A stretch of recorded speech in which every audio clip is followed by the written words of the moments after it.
On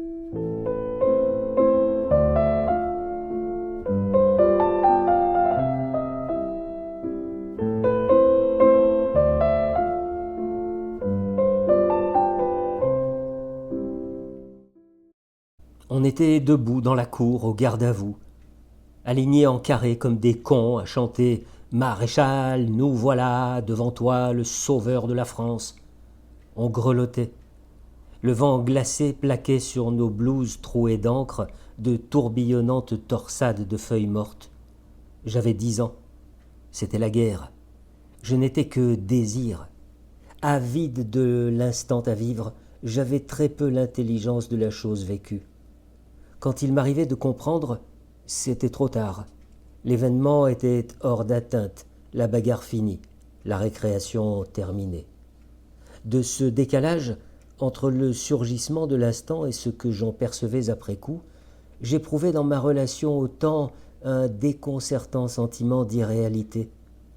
À mes yeux, le temps n'était jamais du temps normal, avec le flot d'un déroulement continu, régulier, un temps qui aurait passé comme coulent les fleuves, dont chaque fragment aurait eu, dans sa durée, la même valeur absolue, mais quelque chose en dehors, à côté, identique à une substance à la fois dans la vie et étrangère à la vie. Le temps pour moi n'était jamais à l'heure, trop tôt, trop tard, en porte-à-faux toujours, comme le désir.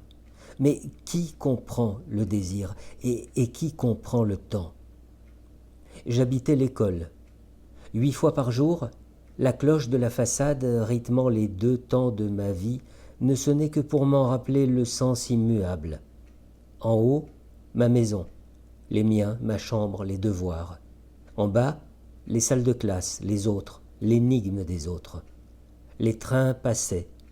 La nuit, leur masse d'armes lourdes déchirait l'espace soyeux en une longue glissade dont le staccato d'acier allait mourir vers le nord. Les yeux grands ouverts, je me berçais de leurs gémissements, arpentant des halls de grandes lignes inconnues, où, précédé par mon ombre, j'avançais à ma rencontre, une valise à la main. Je rêvais de Paris. J'imaginais le quartier latin comme une enfilade de minuscules maisons blanches crépies à la chaux, s'érigeant sur la géométrie stricte d'une ruine romaine, peuplée d'érudits à toge et de disciples en péplum. Je venais de recevoir ma première lettre d'amour. Un bonjour de Nîmes, Colette. Figés de froid, les 3 platanes de la cour inscrivaient sur le bleu du ciel leur calligraphie puissante. Leurs troncs d'olive pâle étaient balafrés au couteau de défis et de cœurs, menaces, rendez-vous, serments d'amour, insultes. L'arbre des désirs, avoués à l'écorce, parce que de ce lieu d'où je parle, l'enfance, en ce temps-là, rien ne pouvait être dit. Germination, latence, je voulais tout, tout m'attendait, mais quand? Le temps était trop long, je bouillais.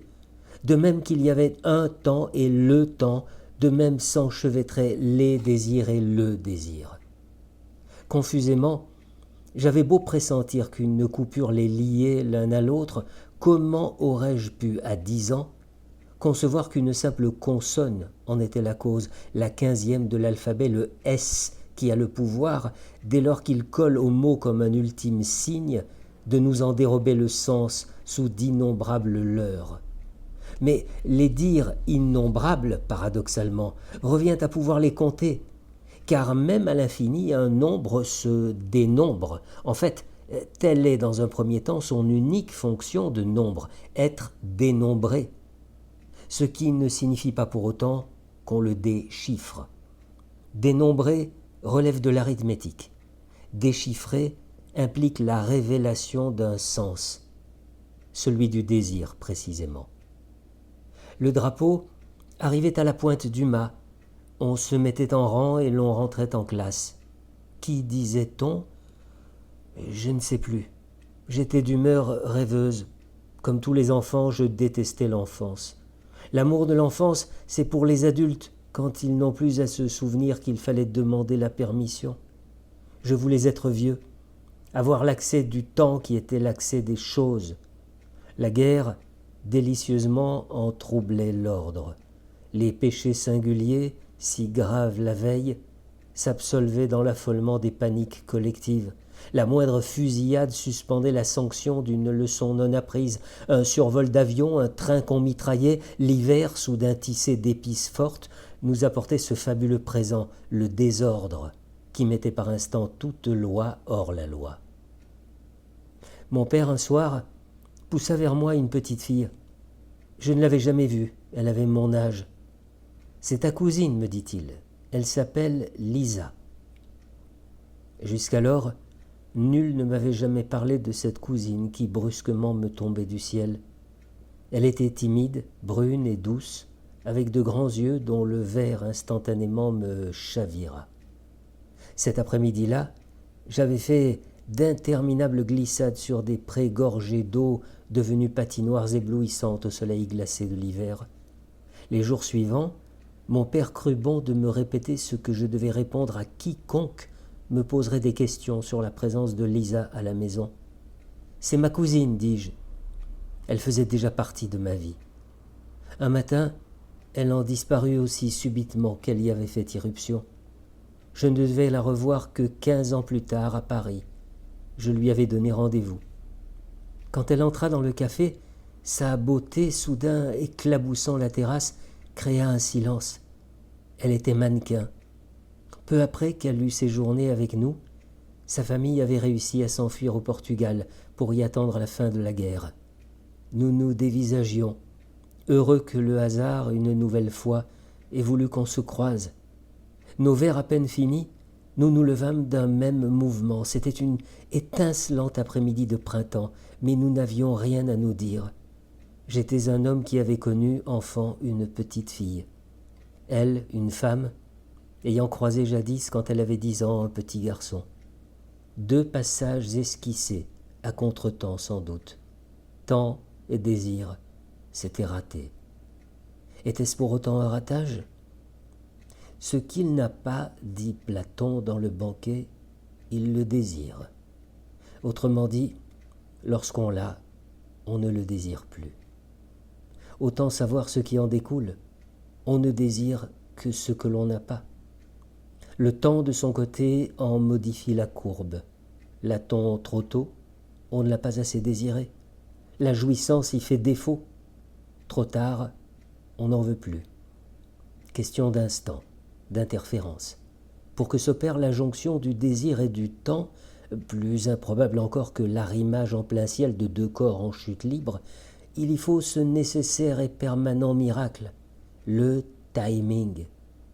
Si le mot me vient en anglais, c'est que je ne sais comment dans ma propre langue lui restituer la plénitude de son sens.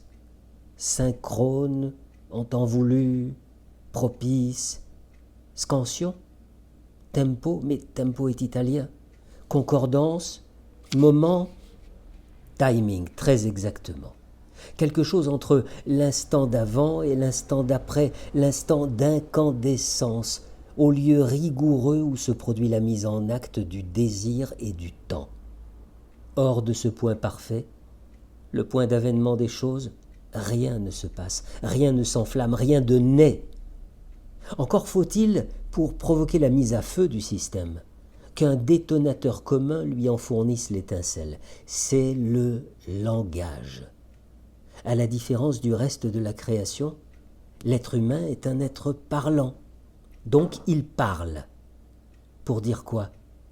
Son désir. Car on ne parle que pour dire qu'on désire. Et le désir n'existe que d'être dit, même s'il est impossible à dire. Dans le cosmos, plus on va vite, moins le temps passe. Vieillit uniquement ce qui ne bouge pas, l'immobile. Rien n'empêche donc d'imaginer une accélération assez absolue pour créer à son tour un temps absolu, un temps qui, dévoré par sa propre vitesse, s'abolirait lui-même, un temps sans temps d'où la durée serait exclue. Dans ce temps sans espace, quel lieu pour le désir ? Pour être, le désir a besoin du temps, de la durée du temps. Mais le temps, inversement, ne se déploie que parce que le désir le structure. C'est le désir humain qui donne au temps humain sa dimension de l'heure. L'heure, si l'on préfère, en ce qu'elle en ponctue bonheur, malheur, présage heureux ou coup du sort funeste, la durée, selon les aléas de la langue où immanquablement s'aliène le désir. Car le désir ne peut passer que par la demande, et que la demande implique l'autre, avec ou sans grand A, quel autre? Un autre, qui en détient la clé. J'étais tombé amoureux de la fille d'un gendarme. Le jour de ma première communion, lorsque garçons et filles en deux cortèges distincts se croisèrent dans la travée de l'église, au regard qu'elle me lança malgré nos 11 ans, mais peut-être aussi à cause de ses voiles blancs de mariée, j'eus la certitude absolue d'assister à nos propres noces. Était-elle amoureuse de moi? Répondait-elle à mon désir d'être désiré par elle? Le cierge à la main, l'hostie sous la langue, à ce moment solennel, alors que je glissais sans toucher terre sur les dalles de pierre, voilà la question qui m'emplissait le crâne, impie que j'étais, que Dieu me pardonne. Elle s'appelait Renée, je m'étais juré de l'attendre. Il serait cocasse, en remontant les décennies de désir en désir, d'épingler les objets, choses, éléments, affects ou idéaux, qui en avaient un instant soutenu le fantasme. Mais le temps qui se joue des désirs l'un après l'autre et qui change, chatoie comme autant de miroirs, n'a pas de prise sur le désir. Durant tout le parcours, même au bout de notre âge, lorsque le corps nous a désertés, il nous habite, nous brûle et brûle en nous sans que fléchisse son énergie vive. À supposer que quelque chose de nous se survive, ce serait le désir, un seul et même désir dont nous n'aurons peut-être rien su. Quand le prisme de Newton tournoie sur lui-même, si délite en un blanc parfait les différentes tonalités du spectre solaire qui en constituent les facettes. Dans leur rotation folle, rouges, jaunes et bleus amalgamés par leur vitesse, se muent soudain en une seule absence, une absence de couleur, le blanc. Mais un blanc dont on sait qu'il contient toutes les couleurs, le prisme s'immobilise, elles réapparaissent. Ainsi de la multitude de nos désirs, dont chacun, au-delà de sa singularité, ne nous livre rien de l'énigme qui les contient tous, l'énigme du désir, dont le sens, sans doute pour nous empêcher de mourir, au cas où on en percerait le mystère, est destiné à nous rester interdit. Car s'il existe un sens du désir, on peut même, à travers les métaphores qui nous le dérobent, parler de sens unique. Qui pourrait juger que le désir est un sens? Mon père était instituteur. On comprendra l'ambiguïté de ma position par rapport aux autres élèves. Même s'il m'accordait le bénéfice du doute, n'étais-je pas à mon insu un espion au service du maître? Combien de fois, pour mieux leur prouver que j'étais des leurs, n'allais-je pas jusqu'à organiser le chahut? Après la classe, contrairement à ceux qui n'avaient qu'à pousser la porte pour se retrouver dehors, la rue m'était interdite. Trop de tentations, de dangers. Lesquels? On ne me le précisait jamais. Mais je brûlais d'aller à leur rencontre, surprotégé, choyé, surveillé. Je me retrouvais donc non seulement exclu de l'extérieur, mais encore, horreur majeure lorsqu'on aspire à la volupté de passer inaperçu, condamné par la fatalité de ma filiation à donner l'exemple.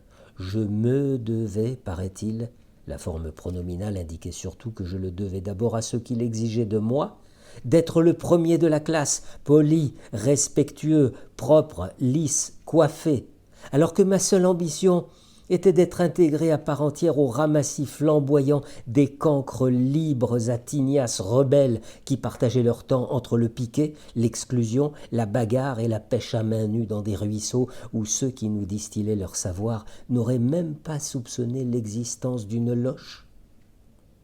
Premier désir, leur ressembler. Le second était plus bouffon. Mais l'adolescence s'y prête. J'avais 16 ans peut-être et j'étais fou d'un bleu. Un bleu si hideux qu'il a certainement disparu de la gamme des bleus, un bleu pétrole. Tel était alors, symbole d'une insurpassable élégance, la couleur des costumes rembourrés qu'arboraient les interdits de séjour, macs, voyous et délinquants de toutes sortes, consignés par la loi dans la ville voisine. Une ou deux fois, à l'occasion de visites à ma grand-mère, un quart poussif à gazogène, puis la longue marche dans des avenues vides blanches de soleil, au fond de banlieues ferroviaires où éclataient brusquement des jardins. Abasourdi d'admiration, je les avais croisés rue de la République, déambulant d'une démarche chaloupée vers des bars mystérieux aux rideaux cramoisis où ils jouaient aux dés sur des plateaux de feutre. Ah, être un autre, en province, l'hiver. Un autre, enrobé de ce bleu pétrole. Les objets de désir, en l'occurrence une sorte de bleu, sont puisés par nous tous dans la sphère des signes. Finalement, c'est à peu près tout ce qu'on désire dans la vie, des signes. Et corollaire, à propos de tout ce qu'on en obtient, parce que c'est tout ce qu'on en capte. Quelque chose qui représente autre chose, ou quelqu'un. Mais quelqu'un qui n'est déjà plus personne, devenu signe à son tour, dans cet espace sans limite du langage où, de signifiant en signifiant, d'y rebondir à l'infini, s'abolit le sujet du discours.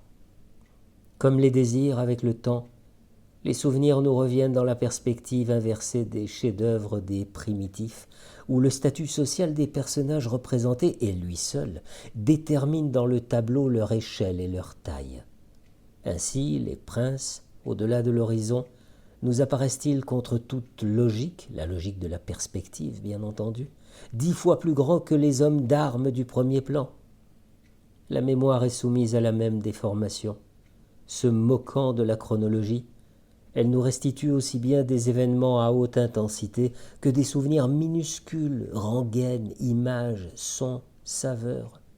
Elle nous les impose pourtant en première ligne, comme si ces reflets perdus de vibrations fugaces exigeaient de nous la même acuité que les points cardinaux de notre destinée. Mais l'inconscient exclut le hasard.